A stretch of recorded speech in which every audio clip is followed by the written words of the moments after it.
kill. And when Jesus was asked by the rich young ruler to tell him those commands that he should obey, Jesus said, that one says, thou shalt do no murder. And so it's a matter of murdering someone that's wrong, not just killing someone. God gave instructions in the Old Testament for certain ones to be killed, but it is wrong to murder someone. And when a person kills himself, it is self-murder. Now, the Bible also teaches us to love ourselves. We're to love our neighbor as we love ourselves. And if we kill ourselves, it's evidence that we don't really love ourselves. Now, suicide is a very difficult subject, and it requires a separate study by itself. But it seems to me that a person is not in his right mind when he commits suicide. Personally, I find it difficult to believe that a person who is sane, in his right mind, would kill himself. One of the first laws we learn is self-preservation, and we'll do about anything to preserve our own lives. But sometimes a person becomes mentally ill, and I believe that God will judge a person on the basis of what he did and how he lived when he was in his own mind, right mind. But if one is out of his mind, I don't believe that God will hold him responsible for that. And so there may be some comfort in that fact, that God will judge us as we lived and what we did when we were in our right mind. It may be a special kind of grief. We might wonder, how would parents live with something like that if they have a child who committed suicide? Now, it is a very, very deep grief.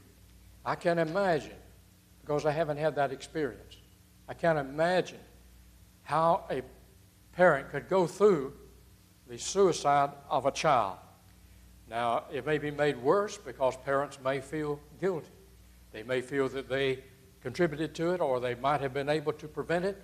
And so sometimes they have guilt feelings in addition to the pain of losing someone they love. And I think perhaps there is a stigma attached to it. We don't like to tell people that we had someone in our family who committed suicide. I'm going to tell you something a little later to illustrate that. But sometimes there's a stigma attached to it, and so there's a lot of pain involved when a child commits suicide. But how can a person live with that? What can we do? Well, the only answer I know is to turn to God. That's the only source of help that we can have. Psychologists, psychiatrists, and others might be able to help us to adjust to it, but in the final analysis, our help is God. We need to turn to Him. In Philippians 4, 7, and 8, you remember that Paul teaches us to pray. Trust in God, pray. In nothing be anxious, but in everything, by prayer and supplication with thanksgiving, let your requests be made known unto God. And the peace of God, which passeth all understanding, shall keep your hearts and minds through Christ Jesus. And so we can pray about that matter. That's the greatest source of help that I know. Now, in general, if we have loved ones to die, if that's the source of our grief, what do we do about it? Well, I'd like for us to notice 10 steps in overcoming grief. Now, these are practical steps. They're based upon my study from others who have done a lot of counseling in that area, and also from my personal experiences. I believe that these 10 steps can help a person overcome grief. There are at least 3 stages of grief, and we see them in the case of Job. In Job chapter 1, you remember the story, how he lost all of his animals, 4,000 or so, lost his servants, and then all 10 of his children were taken just like that, in one swoop. Then in Job 1 and verse 20, just after he received that news, then Job arose and rent his mantle and shaved his head and fell down upon the ground and worshiped. There was a great deal of shock to Job when that news came, as it is to any of us when we get the news that a loved one has passed away. And it's a difficult thing to overcome. One can heal, but the scar may never be removed. It is a very difficult time. A shock comes to us when we receive that news. And then during that period of shock, there is a period in which we release our emotions. and rightly so. In Job chapter 14, we read concerning Job and his expression of sorrow. Verses 1 and 2, man that is born of woman is of few days and full of trouble. He cometh forth like a flower and is cut down. He fleeth also as a shadow and continueth not. Job has come to realize that when you live on earth, death will come. Man that is born of a woman is of few days and full of trouble. And so he begins to express his feelings in that regard. And that's a period of time in which we will have all sorts of feelings. The emotion described in the early chapters of Job are coming out here in chapter 4, verses 1 and 2. And then in chapter chapter 12, the Bible tells us a little bit about the feelings of Job. In whose hand is the soul of every living thing, and the breath of all mankind? Doth not the ear try words, and the mouth taste his meat? He's wrestling with his feelings inside. And some of it comes out in an expression of anger, and a little bit in regard to loneliness and grief that he experiences. A person may feel cut off from his family and from others, and even from God during that period. It seems to me that Job expresses a little bit of anger after his children were all killed. In chapter 14, 1 through 4, he begins to express it. And then in chapter 19, verses 13 and following, it becomes even clearer. He hath put my brethren far from me, and mine acquaintances are verily estranged from me. My kinsfolk have failed, and my familiar friends have forgotten me. They that dwell in mine house and my maids count me for a stranger. I'm alien in their sight. There's a feeling in Job that he has been abandoned. His loved ones have been taken from him. He even feels separated from God to some extent. He releases his emotions before God and before his friends. And the emotion described early in the chapters really comes out in these few chapters. Sometimes the emotion comes out in tears. We can just picture Job when it knocked him to the ground, crying profusely. Now, sometimes we equate faith and strength with not expressing emotion. Sometimes we think if a person has a lot of faith and strength, he won't cry. But that's not necessarily true. I remember a man that we have known since we were children. He taught Mackie and me when we were in the 7th grade in English. They had 3 little girls. And one day, the teacher of those girls in a class at the Mount Dore Bible School took those girls swimming in a lake nearby. And one of those girls drowned. I attended the funeral. It was held in the Mount Dore Church building, in the old Mount Dore Church building where the school began its classes. After the preacher was through and the crowd went outside, the family came by the casket to view that little girl's body one last time. And I was standing by the door when that mother and father came out the door. And I've always been impressed with the fact that the father wasn't even crying. The mother was profusely. But he didn't appear to have a tear on his cheek. And I have often thought he must be a person of great faith because he doesn't express any emotion by crying. But I think that was wrong. A person does not necessarily have little faith when he cries. You remember that Jesus wept. John 11:35. It's okay to cry. It's all right to have emotion and express those emotions. And Job expressed his emotions. But he was a man of great strength. David was a man of great strength. You remember he could kill those animals who were about to kill his sheep. He killed that giant, nearly 10 feet tall. He was a man of great strength and of great faith. But David wept. Remember when that little boy of his was dying? How distraught he was? And so the fact that a person expresses emotion is not a lack of faith or strength. It's all right to cry. The second stage is suffering.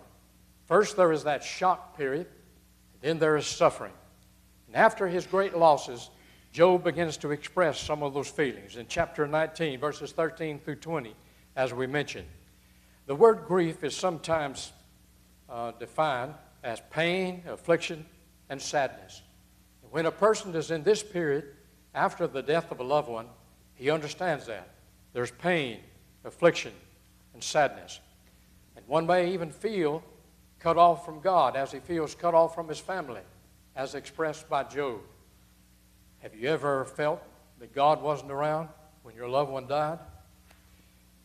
J.W. McGarvey was a great preacher in the Restoration movement. He was called by the London Times the ripest Bible scholar on earth, and he may well have been. And on one occasion, a Christian lady had lost a son in death. Her son had been killed. She was talking to Brother McGarvey, trying to find comfort. She said, "Brother McGarvey, where was God when my son was killed?" Brother McGarvey answered, "Sister, I don't know, unless he was in the same place when his son was killed." You see, we need to understand that God knows how it is. He had a son who was killed as well.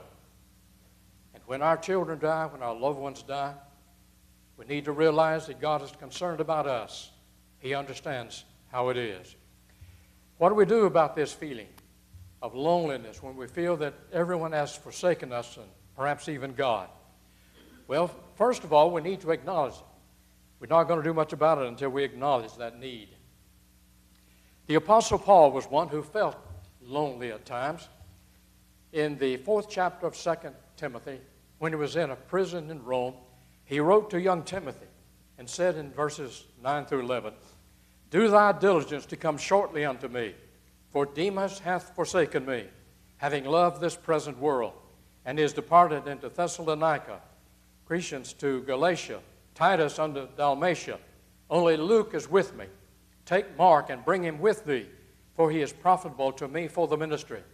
Paul is feeling lonely. He writes to Timothy to come see him and bring Mark with him. I suppose that any of us can feel that way if the Apostle Paul did.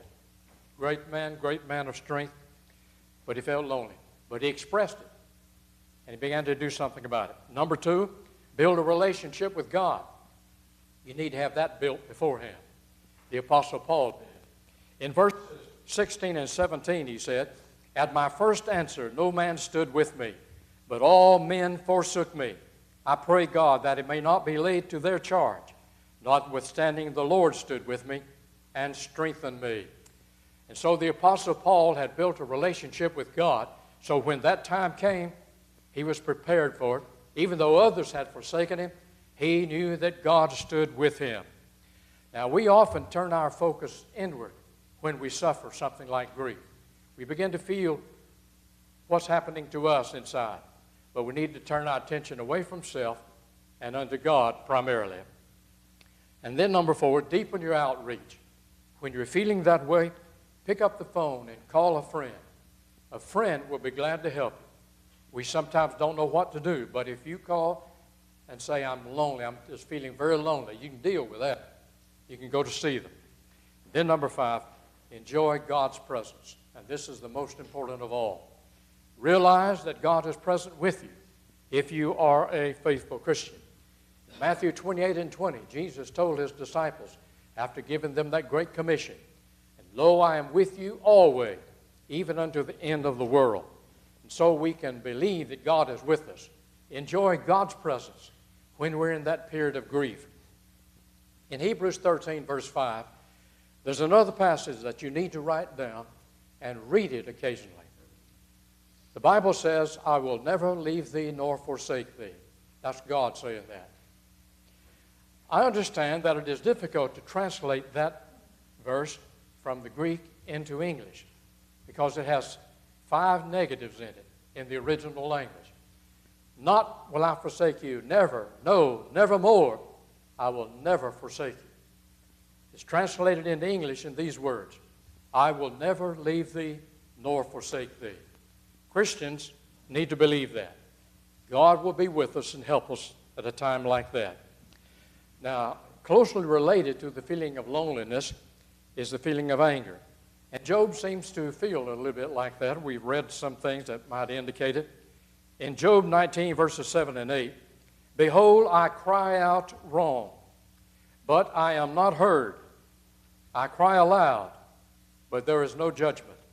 He hath fenced me up.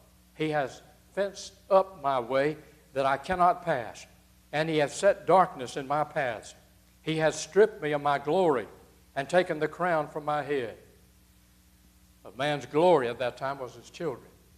And Job had lost all of them, 10 of them, all at one time. And so he's feeling a little bit of anger here, it seems to me.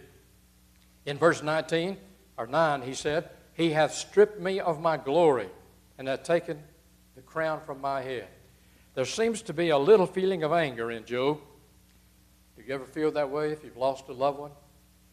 Do you feel angry with God because a loved one has died? That seems to be a normal thing sometimes with people. They begin to wonder about it. And so there is a period of shock, and then a period of suffering in various ways, and then third comes a period of recovery. There comes a time when Job seems to see the clouds breaking up and seeing the sun shining through.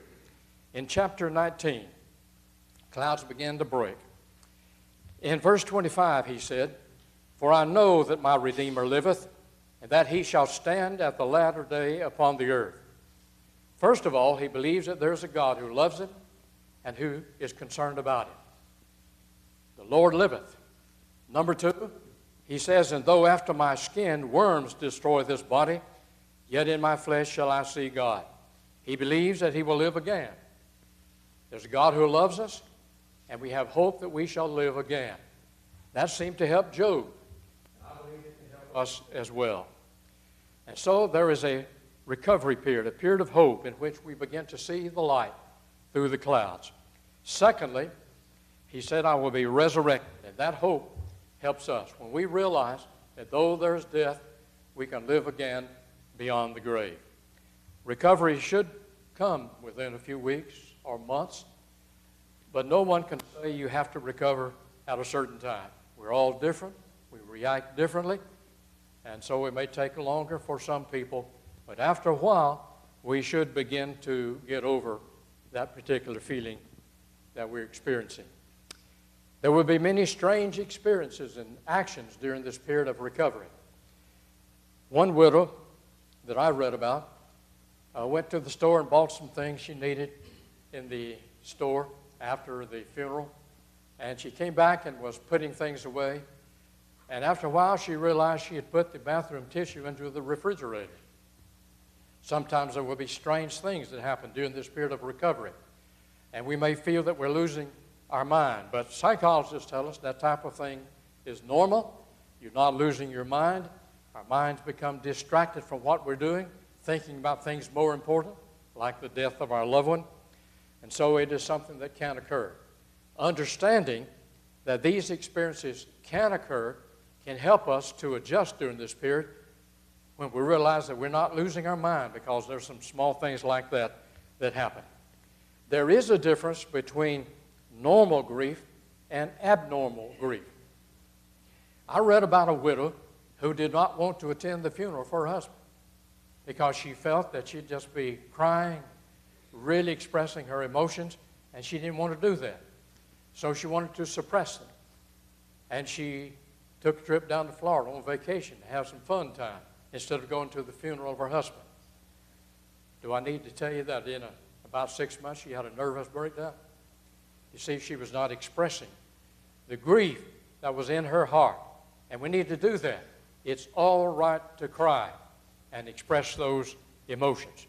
And so there comes that period of time in which we should begin to settle down, get used to things, depending upon God, and we can live through that period.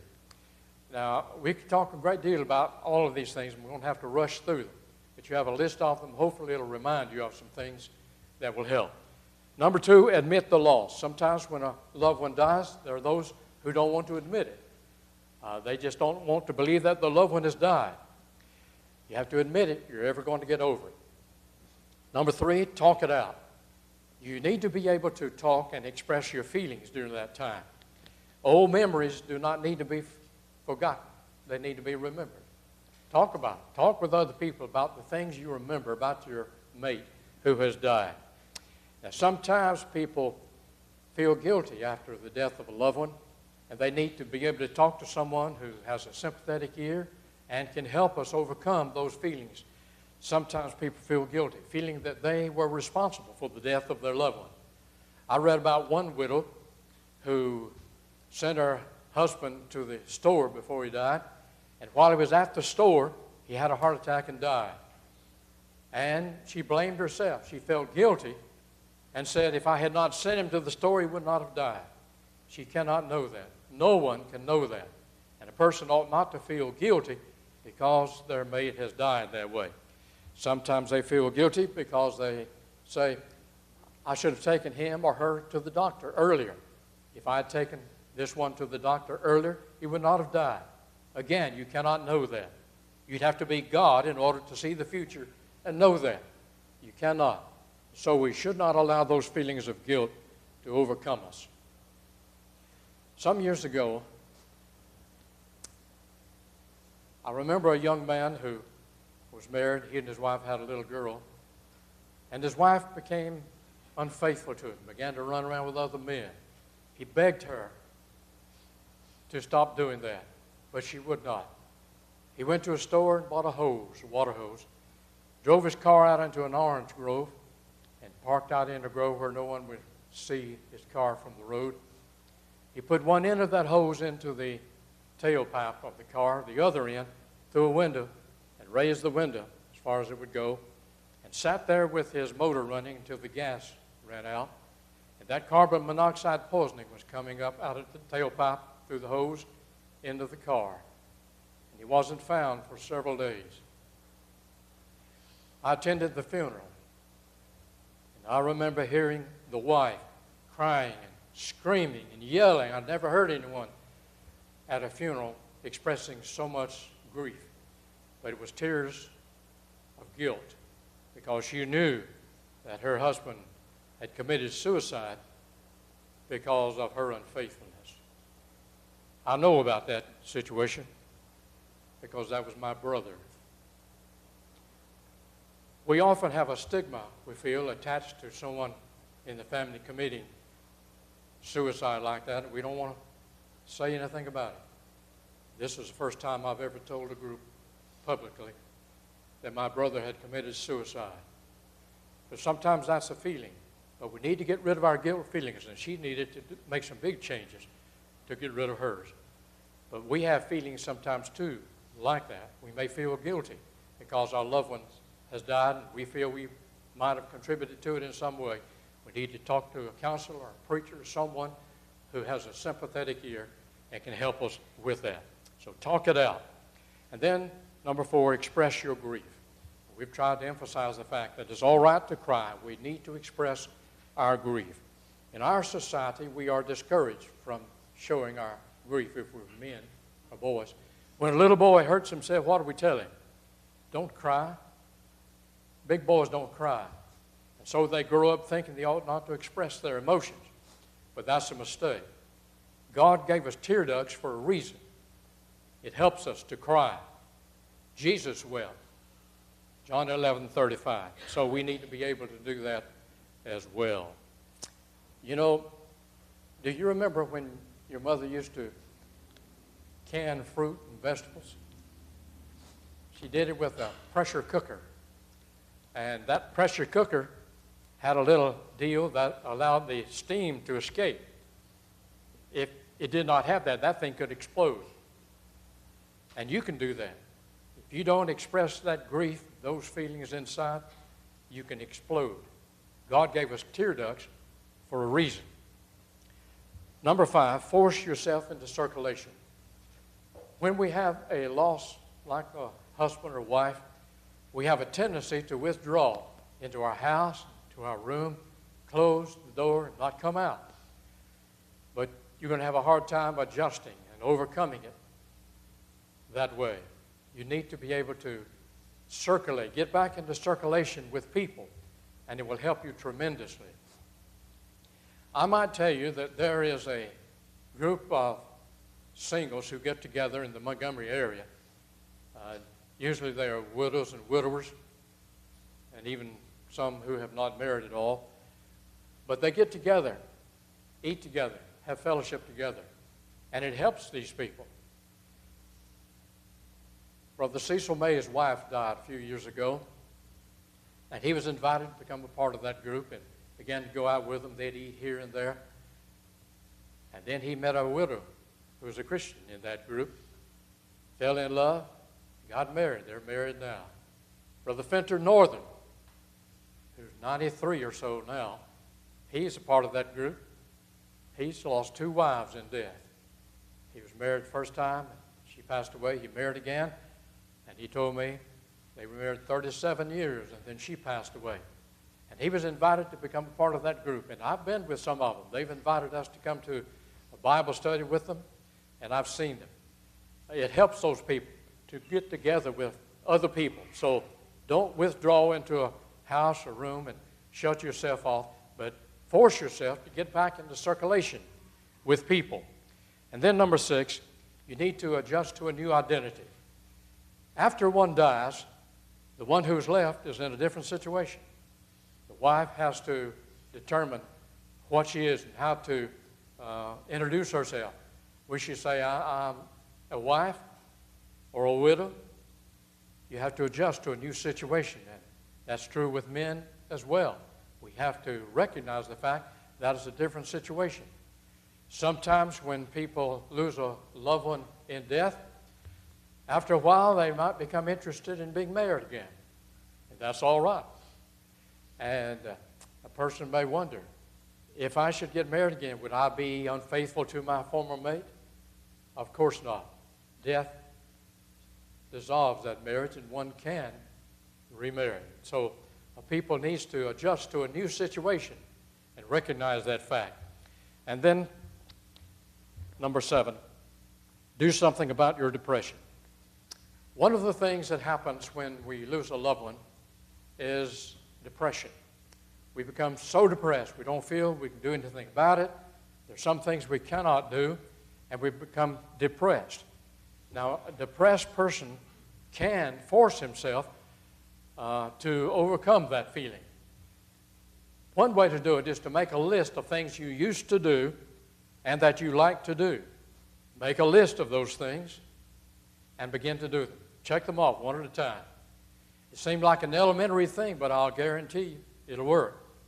Make a list of things you like to do and that you used to like to do and begin to do them. And the first thing you know, you'll find yourself getting back into circulation, and you'll be able to overcome that feeling. That'll help a great deal, I think. Now, we're depressed after that loss of our loved one. What are we going to do about it other than what I've suggested? Let me give you some ideas. The place to begin is with oneself. A person needs to begin with self, see what the problem is, what can I do about it, what is within my reach, and then realize, of course, that it needs God. But first of all, begin with self. It's healthy to recognize the fact that God is aware of it and God loves me. For God so loved the world that He gave His only begotten Son, that whosoever believeth in Him should not perish but have everlasting life. John 3:16. And the second step is to remember that circumstances do not control us. We control how we react to those circumstances. Now, we are creatures of choice, and we can choose to do this or that. We have the choice. As a man thinketh in his heart, so is he. Proverbs 23:7. And so when that happens, we can make up our minds that we're going to go this route rather than that route. I'm not going to be depressed. I'm going to be normal and active and enjoy life again. Depression tends to be dispelled when a person turns his attention toward God and others. One of the things that we can do, and I've mentioned this before, and likely we'll mention it again, when we are having a problem like grief, depression, if we would take our attention off of self and place it on others and God, we'll find the depression leaving us. If we can become involved in helping other people, then we probably has won the battle against depression. We need to realize that other people, other Christians, have had problems. They've had days and nights. The Apostle Paul was one of those. And he gives us some advice. In 2 Corinthians 4, verses 8 through 10, he said, "We are troubled on every side, yet not distressed. We are perplexed, but not in despair. Persecuted, but not forsaken. Cast down, but not destroyed.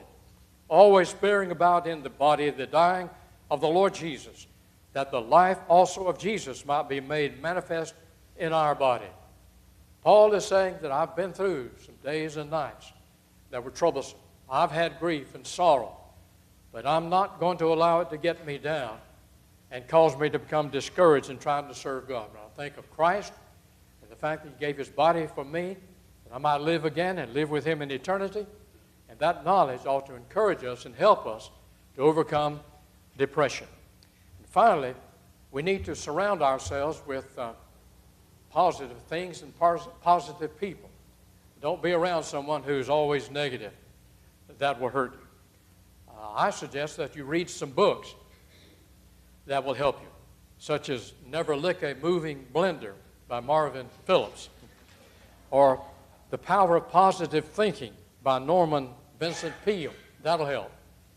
And How to Get What You Want and Want What You Get by Willard Tay. Willard Tay was a former classmate of mine, a friend, and he has a very good book. It would do you good to read it. Read good joke books. Jokes are good for us. It's good to laugh. I enjoy being an after-dinner speaker, and I've done that a number of times because it involves entertaining people, trying to make people laugh.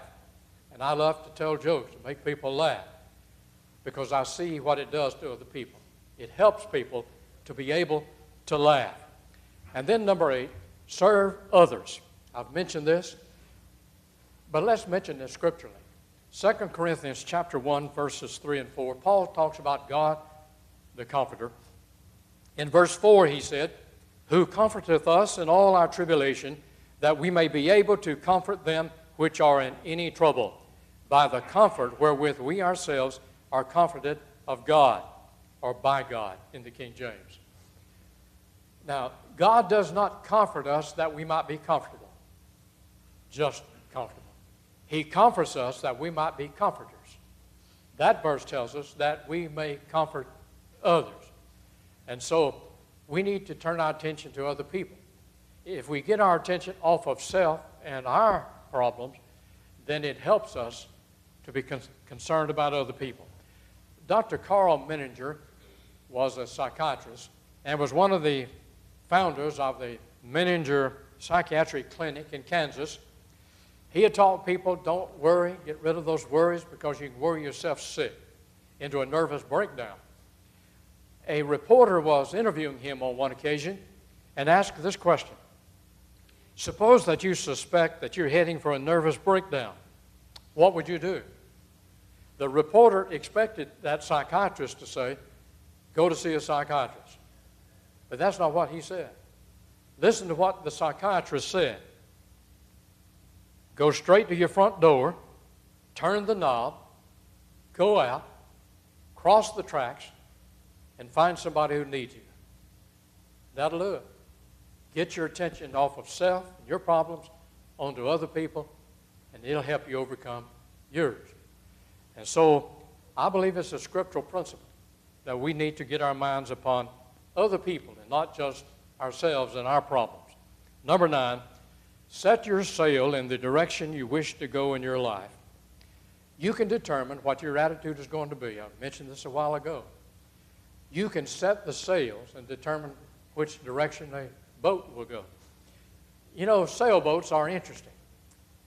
You can go out and watch some sailboats out on the water, and you can know the wind is blowing in that direction, but you'll see those boats going in this direction, that direction, that direction. It's not the wind that determines the direction in which that boat will go. It's the set of the sails. You remember that poem? One ship drives east, another drives west. while the self-same breezes blow. 'Tis the set of the sails and not the gales that bids them where to go. That's true with our lives as well. It's not the circumstances of life that determine what happens to us. It's our attitude toward those circumstances. We can determine the direction in which we're going to go. Set the sails for your life. And then, number 10, lean on God. This is the bottom line. For all of the suffering that we have talked about this quarter, the bottom line is to lean on God. Let me mention 3 verses that you may want to remember. Write them down. Galatians 6, verse 5. Every man shall bear his own burdens. Now, there are some burdens we have to bear alone. Nobody else can obey the gospel for you. Nobody else can live the Christian life for you. We have to bear some burdens alone. Number 2, in verse 6, he said, bear ye one another's burdens, and so fulfill the law of Christ. There are burdens that we can help each other bear. When a person has a death, we can help them bear that burden. Number 3, back in Psalm 55, verse 22, the psalmist said, cast thy burdens upon the Lord, and he will sustain thee. He shall never suffer the righteous to be moved. There are some burdens that others cannot remove, care for us, but we can cast them upon God. There's some we can bear alone. There's some that others can help us bear, and then we can cast some upon God. These passages, as I said, may seem contradictory, but they're not. All of them are true. Many passages tell us that God will help us, that He'll be with us. I can't get through a class without mentioning Romans 8:28. I've told you we mention it in every class. And we know that all things work together for good to them that love God, to them that are called according to His purpose. I believe in the providence of God. I believe that God will be with us and help us through these difficult periods. I believe that I've seen it in my own life. When my mother died, I believe it was this passage that saw me through it. I was at Harding then. Mackie and I were married. My last 2 years in college, I was at Harding. And I received a call from home down near Orlando, Winter Garden, telling me that my mother had had surgery and there were complications, that I should come home immediately. That message usually means the person has died. I was in the midst of that semester in school. I didn't know how long I would be gone if I went home. I realized that I was not the sharpest knife in the drawer. I always had to study more and longer than other people to stay up with it. And I didn't see how I could be gone from school for a week or so and still pass. I talked to my teachers and they said, go home. You can make up your work when you get back. And so we left. It took 18 hours and more to drive home. But back then, there were no interstates. The speed limit was 55. You went through a lot of little towns. And so it took 18 hours. We didn't have the money to stop at a motel. We had to drive straight through. And I'd stick my head out the window and let the wind blow in my face to keep me awake. But we arrived down in Winter Garden, went to the hospital. My mother was alive, but in a coma. She had a fever of 107. She died. They couldn't get it down. We had a funeral. I went back to school a week behind. It was tough anyway.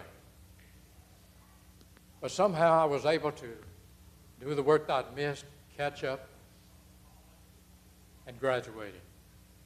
Made better grades at Harding than I did at Alabama Christian. I believe I see in all of that the providence of God. I believe that God helped me. When I was down in that hospital, my mother was dying, I thought of this passage, Romans 8:28. And we know that all things work together for good to them that love God, to them that are called according to His purpose. I believe I see in all of this God's providence. He enabled me to get through it, sustained me. And I believe He'll do that for all of us. I'd like for you to think about some of the songs we sing. It'd be good for you to think carefully about some of the words. You remember the song, Be With Me, Lord? We don't sing it as much as we used to. But it's a great song. It teaches a great lesson.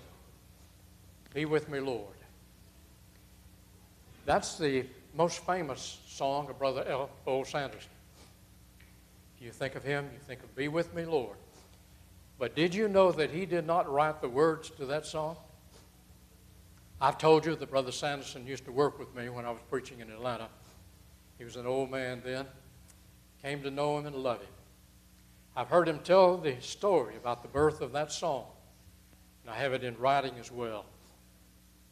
He was preaching out in the St. Louis, Missouri area, and one night he was up pretty late trying to put a sermon together. But he couldn't really concentrate on it because his mind kept thinking of a tune. He'd never heard it before. He'd never sung it before. Brother Sanderson was a great musician. He could just think of a tune and put it down on paper.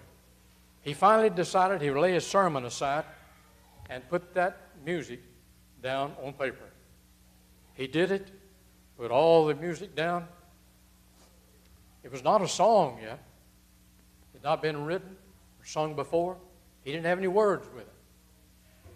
But a few days later, he received a letter from T.O. Chisholm, who was living over in Virginia.